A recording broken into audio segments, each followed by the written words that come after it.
After an innocent hit he took while trying to tackle T. Higgins during the Bengals-Bills game, cornerback Damar Hamlin collapsed and suffered cardiac arrest on the field and needed CPR. This scary moment caught the eye of the entire nation as it was on Monday Night Football, and many players were seen crying and praying for Damar. Here's an interview I conducted with Mr. Perot, who watched the Monday Night Football game live. T. Higgins was receiving a lot of hate after that. People were saying that he was trying to hurt him or whatever. Do you think that was a ferocious play at all, or with any intent to injure? No, I didn't think so. I thought it was a normal play, and he was the ball carrier, so all he was concerned about was getting upfield.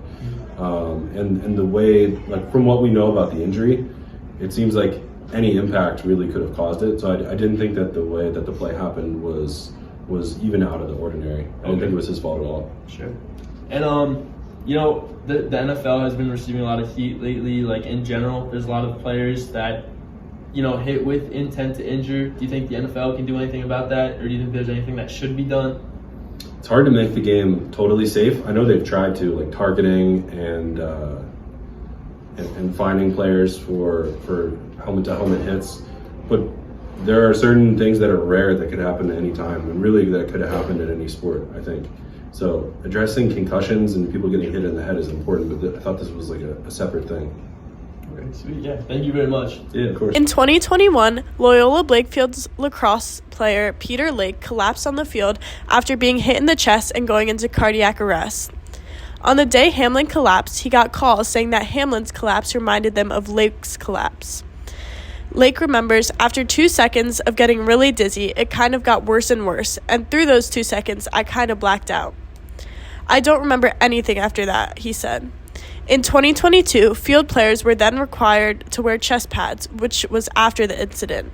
There is now a new Howard County lacrosse gear rule where you must wear a chest protector that firmly covers the chest area where the heart is. Over the years, injuries have been a big problem in Howard County too. Last year, the River Hill football team had an ambulance come in 3 consecutive games. We talked to 2 athletes about their injuries. So I'm here with Teddy and MBJ, and they both play on the football team, and they're going to tell me about their injuries. So, Teddy, you go first. What happened? What was your injury like? So, basically what happened was I tore my hamstring. Every morning I run a mile to, get my heart racing and whatnot. And when I was running this one time, I heard, a snap. And I fell on the floor, and when I found out, I tore my hamstring. MBJ, what about you? Can you take me through what happened? So it was a football game, Friday Night Lights, you know what I'm saying? And I was going for the tackle, so I got the tackle basically. But, my teammate was trying to help assist me on this tackle, right? So he ended up kicking the back of my head. I had passed out and all that, and it was a bad injury. They said I was gone for passed out for 15 minutes. What was your recovery process like? At first, I was having lots of headaches, so I had to stay in quiet places and places with not much light, you know what I'm saying? That was really it. So did you have a concussion? Yeah, a minor one. Okay. Do you think, Teddy, do you think your injury could have been prevented? Yeah, I think my injury definitely could have been prevented if I just lowered my intensity while, running, because I run, full speed. So, yeah. What about you, MBJ? I guess so, yeah, next time I'm going to go get the tackle, you know what I'm saying, before my teammate.